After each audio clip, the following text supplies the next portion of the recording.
This week on Business Mike, I chat with John Pyron.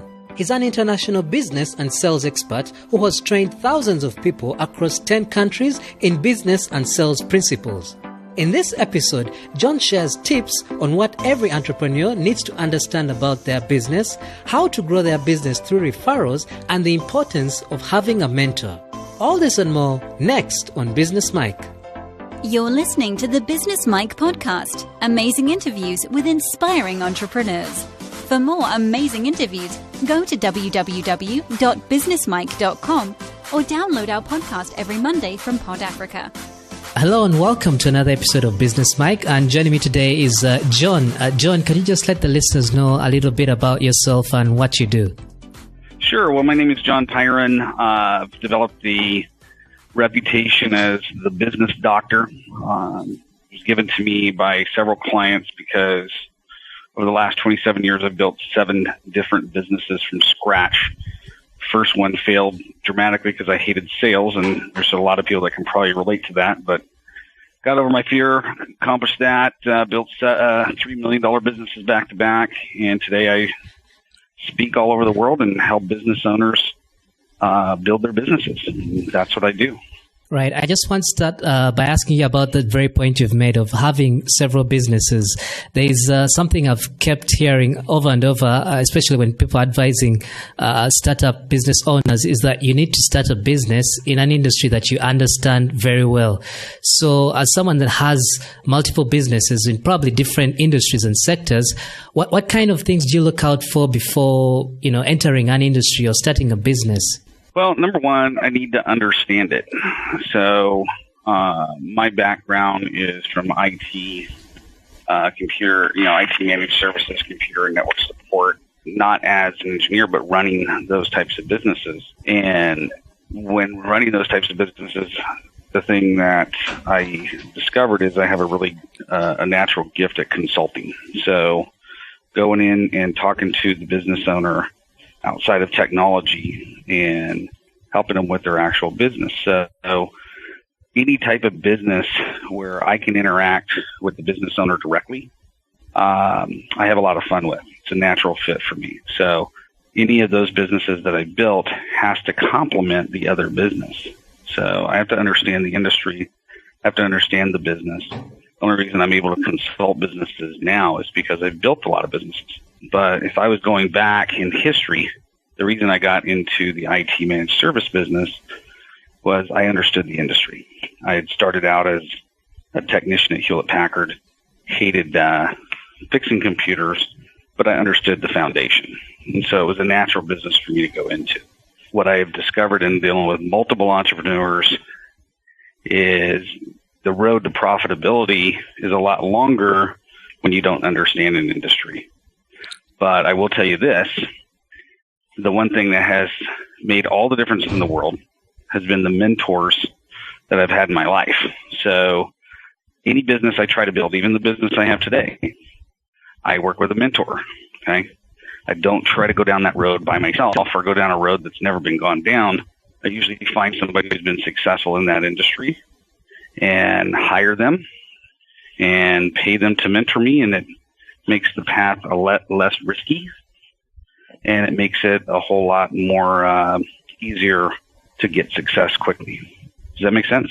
Yeah, it makes sense. I would ask, though, for those that aren't at a level where they can afford a mentor at a high elite level, what kind of value can you give a mentor or someone that's walked down a path you're about to tread? So like my number one mentor today is a guy named Grant Cardone. Okay. Now, if I was to hire Grant Cardone, I would have to pay him about $10,000 for a half hour of his time. Okay. Well, obviously I'm not doing that. So not all mentors cost money.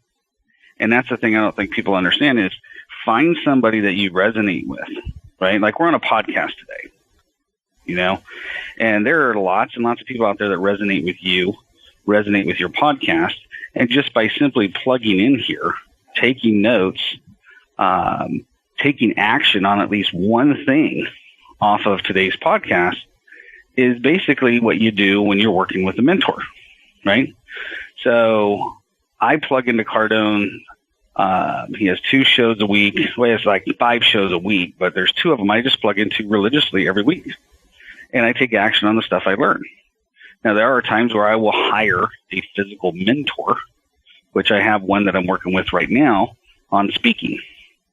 But for the most part, there is so much free information out there and the ability to plug in with multiple mentors around the world and it not cost you a single dime. So what I would tell somebody if they're just now getting started and they don't have the capital to invest in, a mentor to work with one-on-one, find somebody that you want to emulate, find somebody that you resonate with, plug into their materials, and most importantly, take action. It's the taking action part is where you're going to learn.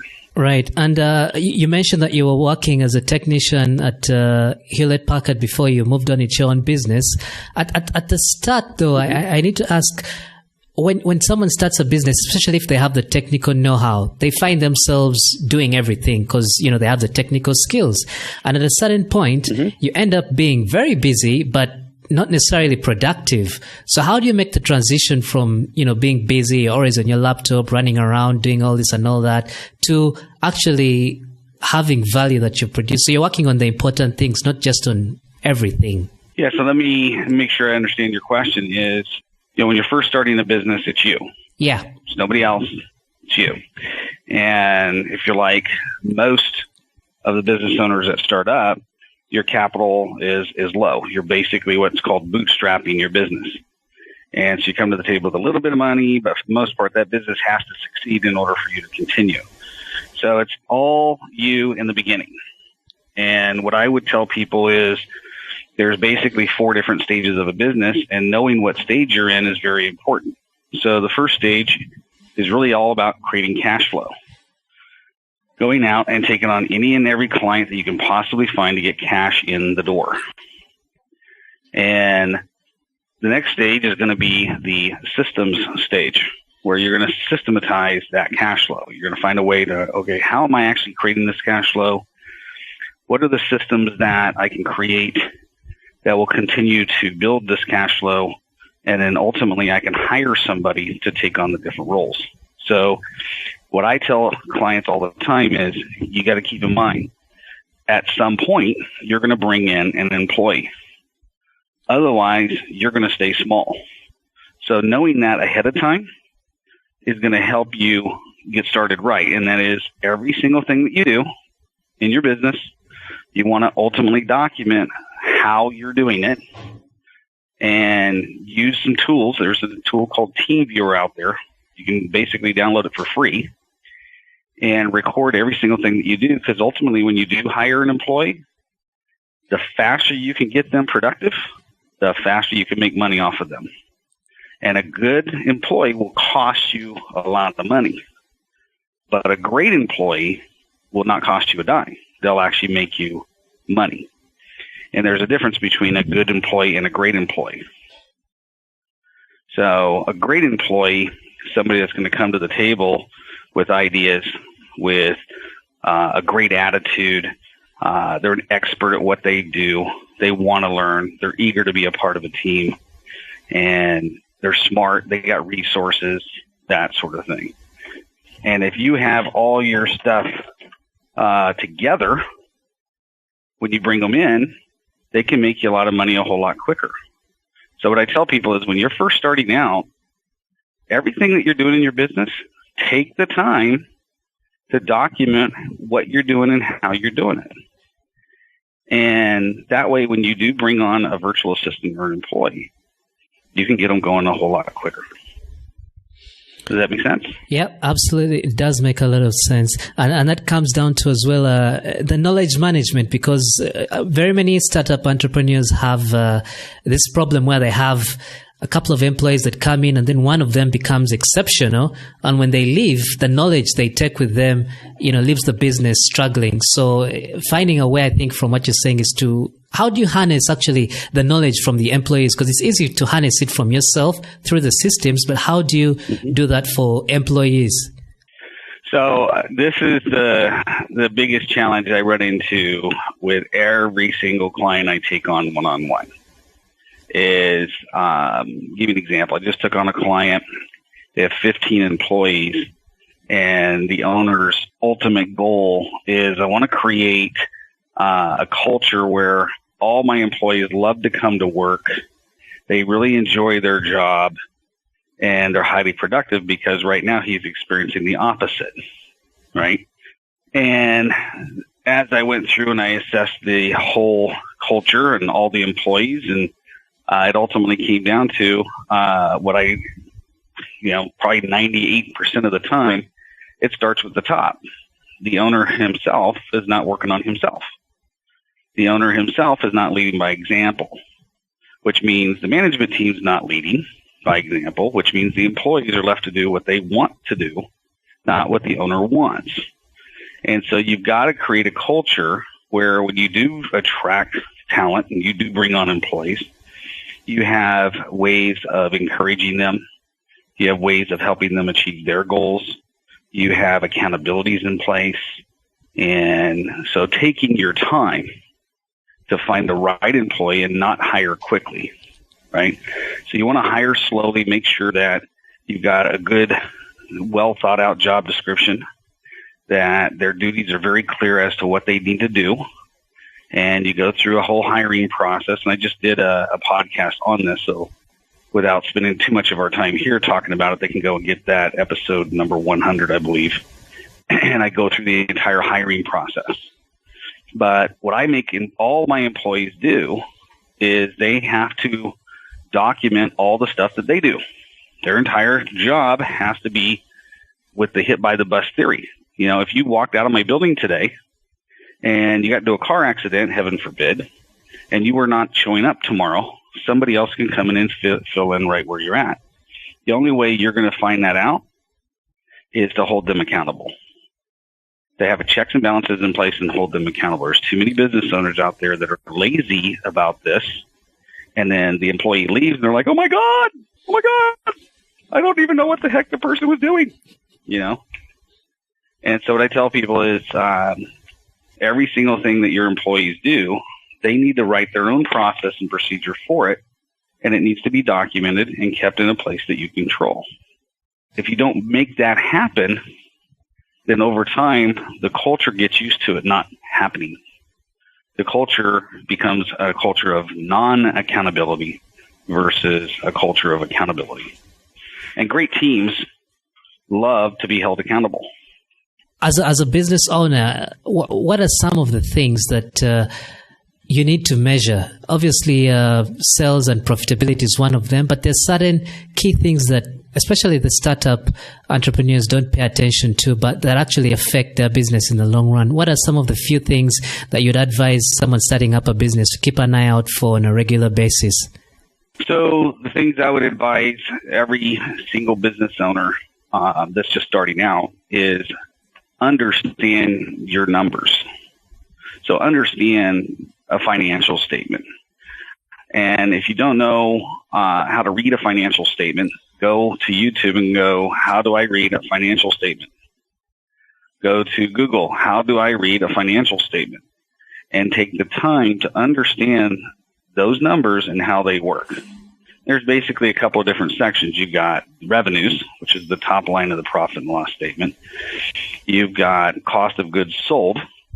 You've got gross profit. You've got SG&A expenses, which is sales, general business expenses, and administrative expenses. And then you've got interest, taxes, and depreciation, and then ultimately your net profit. And if you don't know how to read that statement, you're never going to know if your business is on track. So the number one thing I would tell any business owner that's just starting out, regardless of what type of business you have, start out from day one with the attitude of you're going to be successful, you're going to build $1 million business, and I'm going to operate it right from the get-go. So I'm going to actually do bookkeeping from the get-go.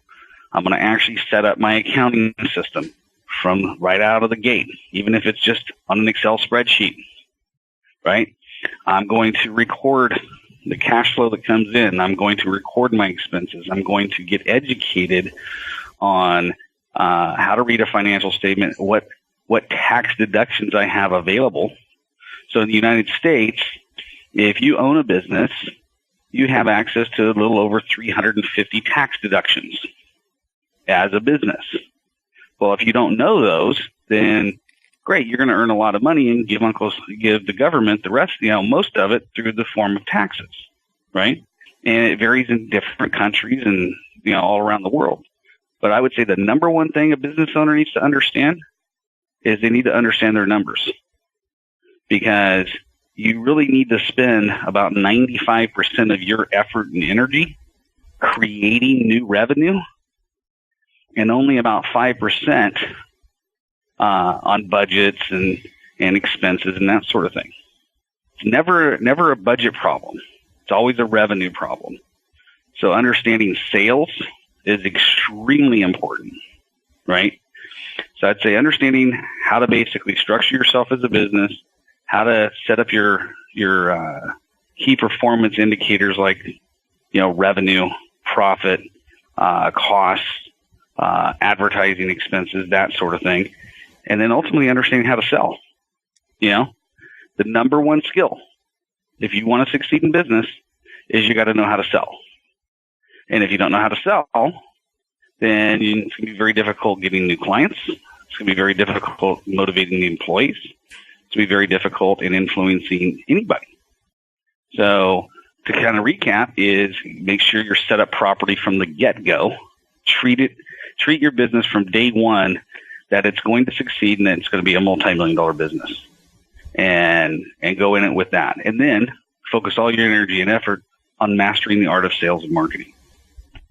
Right. I know how do you actually grow your business beyond your immediate circles? So if I start a business right now, I'll obviously ask my friends and family to come and, become clients, and probably they will. Then perhaps a few people I used to work with and people in the neighborhood. But beyond that, apart from spending, your money on advertising here and there, how can you grow the business, especially through a sort of referral system? That's a great question.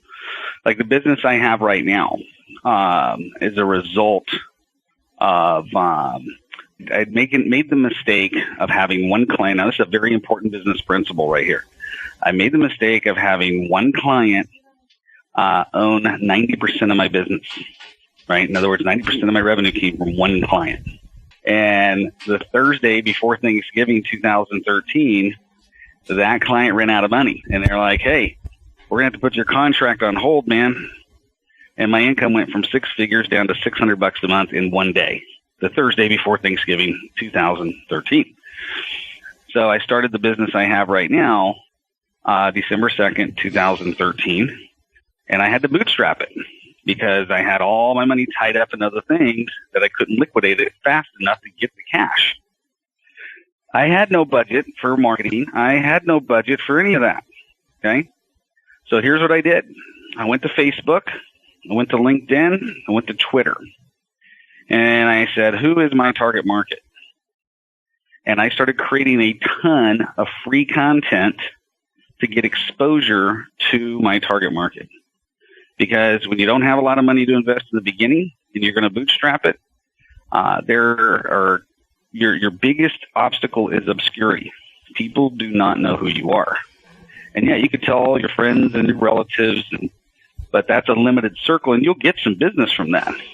But if you're just going to rely on that, you're not going to grow. So what I tell people is, hey, Facebook's free. LinkedIn, in some cases is free. Now, well, Microsoft bought them, so we'll see how that's going. Twitter is free. Snapchat, Periscope, it's all kinds of free social media out there. And the thing is if you're excited about your product or service, tell people about it. Shoot videos. Get them out there. Blog on it. Write articles about it. Share success stories. Share how it's going to benefit them. People buy benefits. They don't buy features. Tell them anytime you have a success story, put it out there. Just hammer the hell out of social media. Start a podcast, right? Start a Facebook group. Start a community where you're sharing about your product or service and hammer it as if your life depended on it. And that's what I did. I spent literally 6 to 8 hours a day doing nothing but banging social media, going and finding different places to speak at. And within 4 months, built my business back up to 6 figures. And it looks like we're going to do a little over $1 million next year. So from nothing to over $1 million bucks. And I spent very little money on advertising. Very little.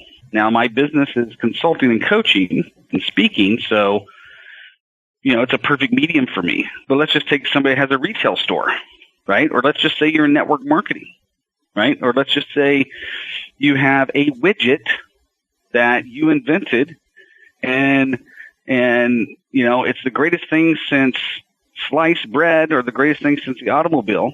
Well, guess what? You're in the same boat every business owner is. Nobody knows about you. Nobody knows about you. Nobody knows about your product. And it's never been easier to get known today than it is with social media. So what I would tell somebody is if they're first getting started, the way you get out of obscurity is just go crazy on telling everybody you can about it and growing your network. Absolutely. I agree 100%. There's something I heard from a talk Elon Musk gave today, and it's something I hadn't really considered. And what he said was that for any business, the way it measures success obviously is profit, and profit is the difference between what you charge and what the cost is. And the difference between the cost and what you charge is the value you offer. That determines how much the price is. So I just want to get your thoughts on when you're starting a business, and this is a challenge very many people have when they're starting out and they're not a known brand. They offer value, but they don't know how to put a price on it, because if you're very good at what you do, but you're expensive or you're perceived as expensive because you don't have a reputation and a track record, it might be a bit difficult to sell that. On the other hand, if you come in cheap, that might work against you because people might perceive you as a lower end brand, lower than actually what you are. So how do you juggle what you sell your service at and how you value it? And perhaps how do you counter that with what people might perceive your brand or service? Mm-hmm. It's a great question. And one of the greatest inventions ever has been Google, right? And I remember when they first came on the market, I was using Yahoo. My buddy showed me Google. I'm like, this will never succeed. It's a blank page, dude. Come on. It says Google. What the hell is this? And, man, if I could have just bought stock when I said that. But here's the point. Unless you have come up with some sort of idea that is the first invention in the world in that particular market, I guarantee you somebody else has already succeeded at what you're doing or what you're thinking about doing. Okay. And it's never been easier to find that person than simply go and do a Google search on that. Now, here's the cool thing about that. Somebody else already went down the road. Somebody else already figured out the business model. Somebody else already figured out the pricing structure and the programs and that sort of thing. Okay. And I would go and see what they've done to succeed. And you know what? If they've succeeded, guess what? You can succeed too.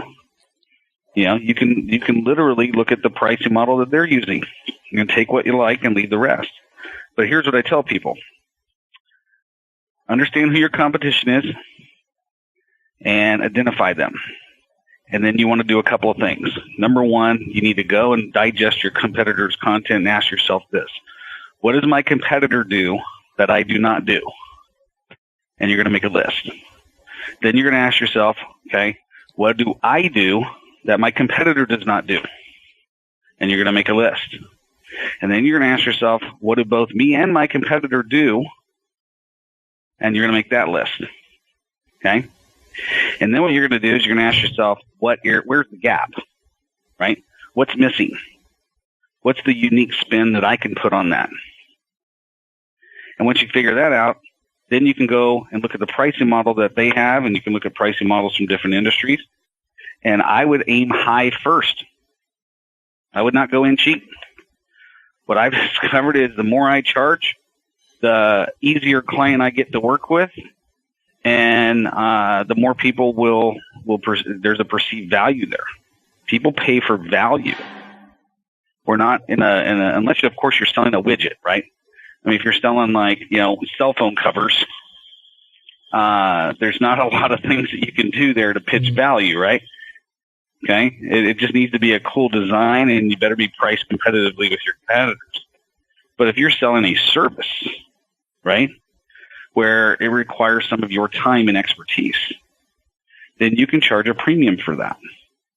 And so to recap is I would go to Google, do a Google search on what it is that you do, and probably 99% of the time, unless you are like a Steve Jobs and you just absolutely created something from nothing, right? For the most part, you're going to find somebody in the world that's already successful with it. And so follow their model. It's like when I started the business I have right now. It's not like I invented what I do. Jim Rohn was a coach and consultant speaker. Tony Robbins. I've spoken on stage with Les Brown, Robert Kiyosaki. There's a lot of people that have already gone down the road that I've gone down and succeeded dramatically at it.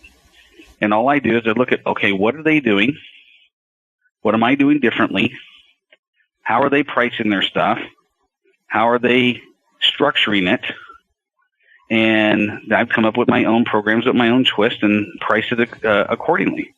And lo and behold, bam, the market accepts it. And you'll never know unless you do it, right? Yeah, absolutely. So as we wrap up, John, I just wanted to hear from you about some of the things that you do at your level to keep getting better. We all keep learning. I just want to know some of the resources you use to better yourself, and maybe some of the things you can recommend to the listeners to use as well. Sure. I would recommend, first of all, going to my website, which is johnpyron.com. That's JOHN, P as in Paul, YRON as in Nancy.com. Go to episode number 4 of the podcast. Go to the podcast area and go to episode number 4. And it's called How to Establish a Schedule for Success. And I literally go through what my daily routine is there. And I have a book that I read every day.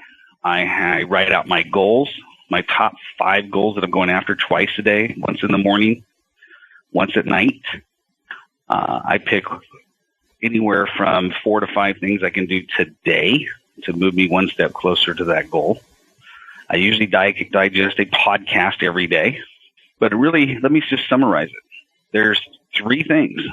5 years from now, where you will be a result of these 3 things.